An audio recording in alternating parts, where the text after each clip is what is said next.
Well, hello and welcome to another episode of the Lending Podcast. We are your hosts. That's Jeff Jones. Hello. And I'm John Burnham. Thank you so much for being with us again today. What are we going to talk about today, Mr. Jones? We are going to talk about programs that don't require a down payment. Oh, hot topic. Believe it or not, they do exist. Oh my gosh, There's yes. plenty of opportunities for people out there that are looking to buy without having a lot of money out of pocket. That's right. And depending on the loan limits in the county, we're talking about loans up to $400,000 and $500,000 potentially, where Right. there's no down payment required, maybe even higher, closer to $600,000. So it's a pretty wide net as far as the areas that our buyers can be looking in. And with more inventory on the market right now, we've really felt that this was a topic that could bring some value to our home buyers out there that are waiting to save for their down payment. What would you say to someone who's waiting right now to save for their down payment? Yes. So because of how my mind works, I'm very math oriented. And so when you have the cost of waiting, if you're waiting on a $500,000 house and you're going to wait, let's say another year, well, what's that price point going to be in a year? And is it the difference of saving up that money and lost time of equity of paying if you did own it? Doesn't make sense. So we have scenarios we run for people that shows if you buy now, this is your scenario. If you wait a year, this is your scenario. And even waiting to save up that money, they're still behind on their really net gain. That's right. So, and what I said is a weird scenario. You got A and B, right? We have a timeline in between. Sure. But basically, our goal is the quicker you can get into home ownership, 9 times out of 10, those scenarios are better for you than waiting. Absolutely. Yeah, we say it's the time in the market, not Mhm. timing the market. So Right. to your point, if you bought a $500,000 house today and put 3% down, that's $15,000, right? Right. If you waited a year and the house is now worth $520, because that's 3 or 4% appreciation, now you're putting closer to $16,000. Now you're actually putting a larger down payment, but you've lost that 20 grand you're paying more for the house, right? And so talking about these, on top of a year of owning a home that has other benefits, of course, other financial benefits too. Yeah, the tax advantages. Gosh, Right. you could go down a rabbit hole there for sure. Right. That we have. I think we have once. Yes. So pulling back the reins real quick. Let's stay on topic with this no down payment required concept. I think a lot of folks out there, when we get that call from an initial applicant, a potential applicant, and they're a first time buyer, they say, what first-time buyer benefits do I get? I've never bought a house before. Right. What are the first-time benefits? And typically, my answer is very similar to everybody. Depends on their situation sometimes, but it's most often the first-time buyer benefit has to do with down payment assistance. So Right. if you're a first-time buyer, there's down payment assistance programs available that allow you to get into a home without actually putting a down payment. There's assistance available. Well, the irony is you don't even have to be a first-time buyer anymore to get the down payment assistance. Right. So there's not really this separate category like there used to be of, okay, I'm a first-time home buyer, now I'm getting super special programs versus I'm a fifth-time home buyer and I'm getting what the fifth-time home buyers get. They're sort of merged together. About 90% of the programs are available for both. You don't have to be a first-time buyer. You don't have to be a fifth-time buyer to get special financing. So we're going to dive into that, what it looks like to get zero down loans and what types of loans are available. Yeah, and I think that's good. And to define first-time home buyer for people, there is a definition of if you have not owned a property in the last 3 years as your primary. That's right. So even if you bought and sold and it's been longer than 3 years, you are considered a first-time home buyer, again, under the lender guidelines. That's true. So let's kind of run through a few of the programs. So the most common, I would say, at least from a 100% true 100% financing, is for our eligible veterans and active duty military. And so if you have VA benefits, it is probably the best loan out there. I believe it's the best loan out there because it's 100% financing. There is no PMI, which is that private mortgage insurance. We'll talk about a little bit more on some of the other programs. So it's really the best way to keep your payment down. You're borrowing, yes, 100% of the value of the home. However, you're getting, in most cases, a better interest rate and no PMI. And so it's a really good way to buy a home, no down payment. Now, let's make sure we're clear here. Zero down doesn't mean zero costs. Right. And I think that gets misconstrued sometimes. A no down payment or zero down, and automatically our buyers think, well, that's zero out of pocket. Yeah. That's not the case. There are closing costs involved, and we're going to talk about how to structure the loan where it actually is close to zero out of pocket. But zero down and zero out of pocket are two different things. We want to really make sure we're clear on that. Right. Yeah. Because the closing costs. Yeah. There are closing costs, and you know, the lowest I've seen my borrowers, I mean, you might have had other scenarios. I've had borrowers only had $1,200 out of pocket. Yeah. To get their keys. $1,000. That's sometimes total it's zero. out of pocket. Yeah. Which is pretty amazing. Yeah. So there's always a little bit of skin in the game. You know, we can get it as close as we can to zero, but there's always a little skin in the game. Yeah, let's talk about that. I think that is a little bit of a misnomer for some of our buyers. They're a little shocked to find out that even if they have a zero down loan program, and we're gonna break down. There's 3 or 4 we have highlighted here we want to talk about. The first one being VA. You still have costs at the beginning of the transaction that sometimes are not accounted for. So let's break those down. So number one, you have an option fee. So when you put in a contract, now we're presuming you're through the pre-approval stage, you're house hunting at this point, okay? When you put in a contract, there are 2 checks that you have to write when that contract is written. The first one's an option fee. It's usually $100 to $300, something like that. That's your unrestricted right to cancel your contract, right? Might be a little more expensive for a higher price home, but typically we see $200, $250, somewhere in there.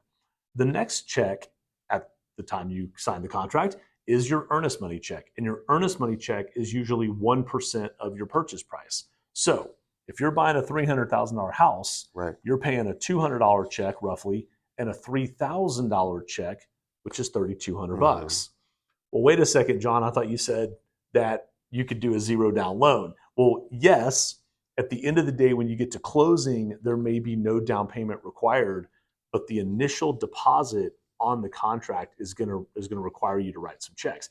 That's a surprise to some of our folks. I actually had one client that really had some heartburn over that because he and she took the zero down loan that I was talking about with them and just applied that to I don't need any money, when in reality the contractual agreement is different than the loan requirements, right? So, and we'll talk about how you can get that earnest money back at closing. There's actually a way to do that. So you're putting the deposit, then you're getting it back at closing in some circumstances, which is a net zero. But you've got to make the contract solid. You've got to execute the contract with putting some skin in the game, like you said, right? So I think, that's 2 checks. And then I was going to talk about once the contract is executed and you've written those 2 checks, you've also got an inspection fee that might be $300 or $400.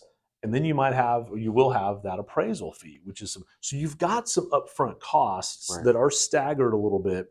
And that's really all that's required until you get to closing. And we'll tie all this together on how you can really get that money back and net, close to zero out of pocket. Yeah. So that's 4 payments really to get the loan, to get the closing moving over the first basically week. Yes. So over the first week, you're making those 4 payments,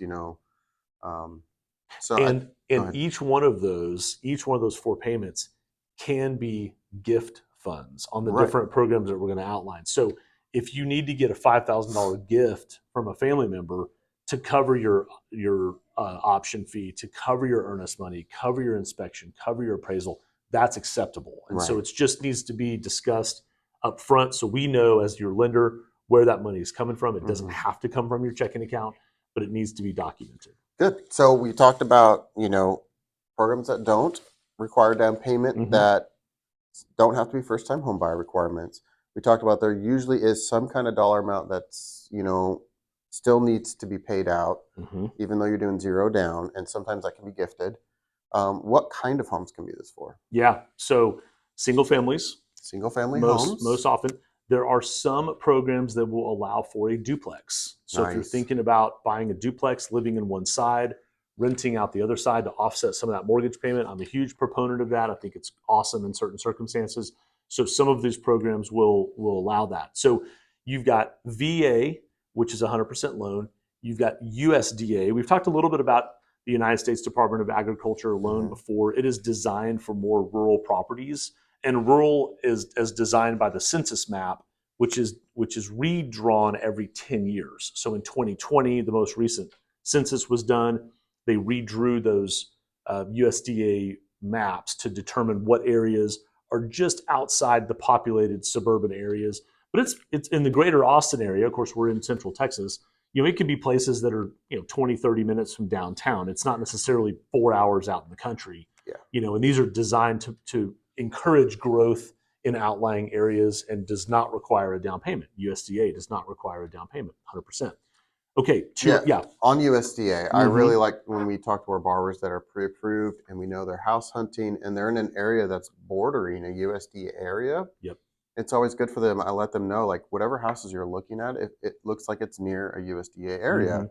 So feel free to Google the address on the USDA's website, and it'll tell you if it's, green is in their area and gray is not. That's right. You Google USDA eligibility map. It's a map of the entire United States. Just put in your address of the local area. Like you said, they'll drop a green pin, it'll say eligible, or drop a red pin, it'll say not eligible. And that's, and the map's probably 99.9% accurate. There are some cases where it might be on the line and we've really got to do our due diligence there, but typically that's gonna work. You also asked what kind of properties. I said single families, and by single family I also mean condos and townhomes as well. So single family doesn't have to be a standalone house. It could be a condo. There's some different requirements potentially on condos, but those are eligible on a high level as well. So any single unit, attached condo, detached condo. Sometimes we've got those individual houses that look like houses, and it is a single family house, but it's zoned condo. Those are eligible as well. That's not any different than a single family house. Just has some different costs associated with your homeowners association dues, et cetera. So VA, USDA, let's bump into conventional. So a lot of our buyers already have their down payment set aside. 3%, 5%, that's great. A lot of them don't. There's a reason that you'd want to go conventional with a down payment assistance loan versus FHA. And most of the time it has to do with credit score and debt to income ratio. So the higher the credit score, and I'm thinking 720 plus, there's not really a dividing line, but that would be my 700 to 720 plus or higher. You might lean towards that conventional loan a little more than under a 720 or 700 into the 600s. You're probably leaning towards the FHA. Both conventional and FHA loans have down payment assistance loans available. And what a lot of folks don't understand, what we want to educate you on, is that the down payment assistance ranges, right? So you can get a 2% assistance, a 3%, 4 or 5. We've touched on this in some other episodes. The down payment minimum requirement is either going to be 3% down on conventional or 3.5% down on FHA. So if you take a down payment assistance option, we want to make sure we're getting enough assistance to cover at least that down payment. And it goes up all the way to 5%. So if you're putting 3% down, you could have 2% more going towards your closing costs, which may not cover everything. We'll talk about what some of the other costs are, taxes and insurance, et cetera. But it's going to cover a big chunk. And then you're bringing a very small amount to closing. Because remember, you've already put that earnest money down too. So that counts towards the deposit for your closing costs at the closing. Yeah, and I think that, measuring the difference between an FHA and a conventional for each scenario is kind of critical, because as we've seen over the last year with how program pricing has adjusted with kind of a more uptick of interest rate market that we're in, even people with decent credit scores, an FHA loan actually might look better on a monthly budget than a conventional loan. So it's always good, if you are getting pre-approved for one of these programs, to make sure that your lender is looking at both options and comparing the two. Yeah, it's real hard to take, every borrower with this credit score should be in that loan, and every borrower with this credit score should be in this loan. It's really unique to every circumstance. It was easier to do that when rates were in the 3s and 4s. But now when we're hitting upper 6s and 7s, those programs are really very different. And so the risk factors continue to, basically every week surprise us with how pricing shows up. And so we just want to make sure you're always double checking that. Yeah. And even if you are pre-approved under one and right before you go into contract and you're ready to lock your loan, it's always good to relook. Yes. You know. Well, and we're throwing out credit scores like 720 and 700. And if you're listening to this or watching this and you're saying, well, I have a 620 credit score, I can't buy a house. That is false. Our minimum credit score requirements for 100% financing is a 600.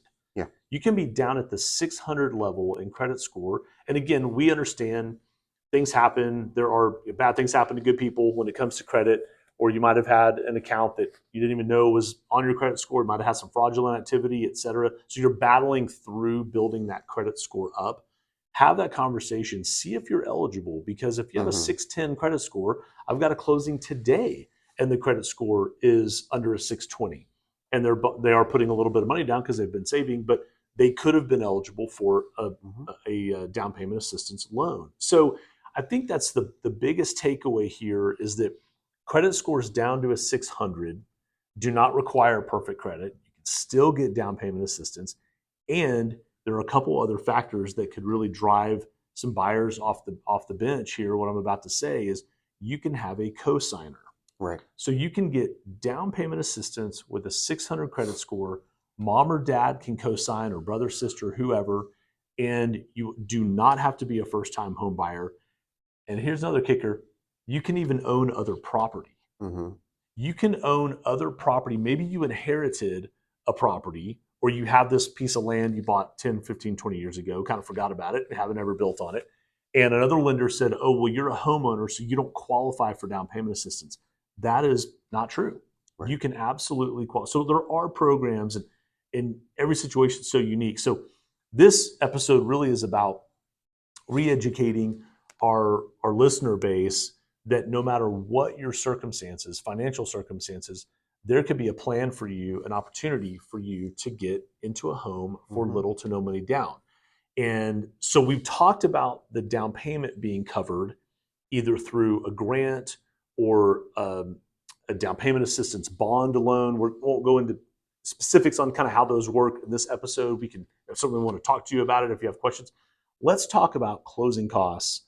How do we cover closing costs? How do we structure the contract so that the closing costs can be covered? The down payment assistance is covered by the program. The closing costs are covered by the seller concessions. There you go. So how does that work?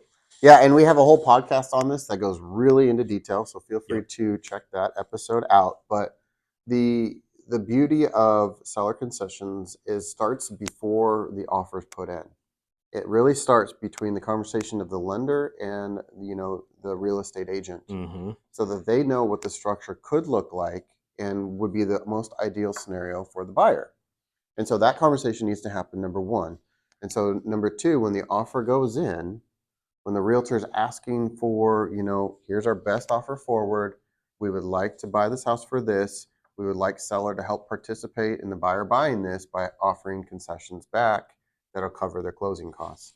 And so every program is going to have a different amount, so it might be a 3% concession, a 6% concession, and it can go up from there depending on the program. But with like an FHA, it's going to be 6. With a conventional, with 3% down, it's going to be 3. But there are different ways to structure that. For sure. And each individual buyer that we're working with may have a different closing cost number, because there are different elements to the closing costs. And I think the phrase closing costs gets thrown around. There's really buckets of charges, right? You've got lender related costs, maybe like a processing fee, an underwriting fee, an appraisal, things that you're paying because you're financing the home. Then you've got other costs you would have even if you were paying cash. You're going to have insurance on the house. You're going to have some taxes, property taxes. And so those add up to what we call settlement charges. And so that total settlement charge number might be 3 or 4% of the loan amount. It could be 6, 7, 8, 10 grand, depends on the situation. So many sellers out there are open to paying those closing costs on behalf of the buyer instead of doing a price reduction. Yeah. And so that's where we can get down payment assistance over here from this special program. Sellers paying the closing costs through concessions. That word concessions that you use is kind of synonymous with seller paid closing costs.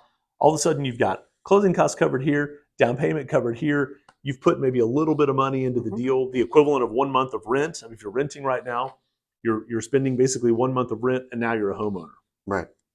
And so that's really, I think, the aha moment for a lot of our clients. Wow, I didn't realize I was eligible for that. Yes. Now, is the down payment assistance program always the best program? It may or may not be. If you've got a family member who can give you 3% down or 3.5% down for a down payment, might be better to take the gift money. We pivot to a different program, compare the payments, compare the cost, the rates, and then we say, oh, okay, it makes more sense to just do a regular loan and forget the down payment assistance. But I had a client recently, I talked about this, I think before, she had $60,000 in the bank. She was a single borrower. She had saved her money well, really good credit. We ran the numbers. She took the down payment assistance because she said, I'm going to be in the house at least 3 years. Right. And that's how long you need to keep the house if you're getting the down payment assistance, or you have to pay it back. And so she ran the numbers and said, I'm going to keep the house. I'm going to keep my cash. Did she get the MCC credit? She did. Nice. So, and that's I think we have a whole nother podcast on that. But right now, that MCC credit is only available with a down payment assistance program. Right. So that is another incentive to use them. Yeah, and what MCC is it stands for Mortgage Credit Certificate. Mm-hmm. It is a rebate from the IRS when you file your taxes on an annual basis of up to 15% of what you pay in mortgage interest. So if you pay, which is a lot, more than people realize. Well, yeah, it usually comes out to the equivalent of 1 or 2 mortgage payments per year. So it's almost like you're making 10 mortgage payments and getting 2 paid by the IRS, or making 11 mortgage payments and getting 1. Depends on the category and how big your payment is, et cetera. But you're getting a 15% rebate on the total amount of interest that you're paying. So on the median home in Austin, your interest is probably going to be close to $30,000 a year, which is $2,500 a month, which is about what you might be paying in rent, give or take. And so if you're getting 15% back of $30,000, that's $4,500. And again, if your payment's $2,500, that's like getting 2 mortgage payments back every April when you file your taxes. So it's a really amazing benefit. Yeah. Like you said, it's only works in conjunction with the down payment assistance right now. It's not a standalone product like it used to be. Mm-hmm. They've made some changes. Hopefully, it will be down the road, but as of now, it's just with down payment assistance. That's right. So, quick recap. All right. So, how many programs are out there that do not require a down payment? VA, USDA, FHA with down payment assistance, conventional with down payment assistance. There are bond programs that work with both FHA and conventional. There's programs that will allow you to buy a duplex. You can have a cosigner. You can have another property. You don't have to be a first-time home buyer. It is way more. There's way more available products than I think our listening audience really knows about. Yeah, and in this time, a lot of people are out there with a financial crunch going on because it's been a pretty tough recession that we've been in, and it might go on for a while. So we really are doing these podcasts to show people, like, you might be able to get into a home now instead of waiting. And if the reason of not having enough money, like in your bank account, is the reason that's keeping you from buying, please talk to a lender that has these kinds of programs, because they can really be a decision maker for you right now. That's right.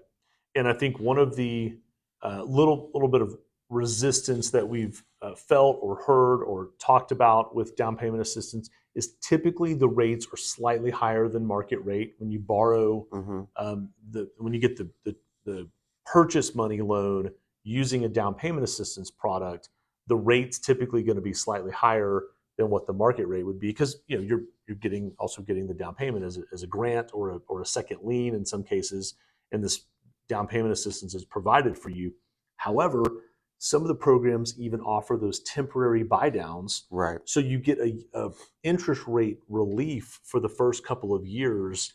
So you're not really sacrificing payment in some of these cases, in addition to getting the down payment assistance. So just a ton of options out there for you guys. We want to help bring this to light so that there are clients that don't feel like they've got to wait and save $15,000 or $20,000 or $30,000 and miss out on some really great buying opportunities right now, because there are more choices. There's more inventory. There are sellers that are willing to pay closing costs. And we just really encourage you to take that next step with your real estate agent, take that next step with your lender. We'd love to have a conversation with you and see how we can get you over the hump and out there shopping for houses. Yeah, love it. Cool. All right. All right, we're here to make you homeowners out there. So if you have any questions or you want to hear more from us about what we're putting together for content, please give us comments below and like, subscribe, share to the Lending Podcast. We are here for you. Thank you. Thanks so much. See you soon. Bye.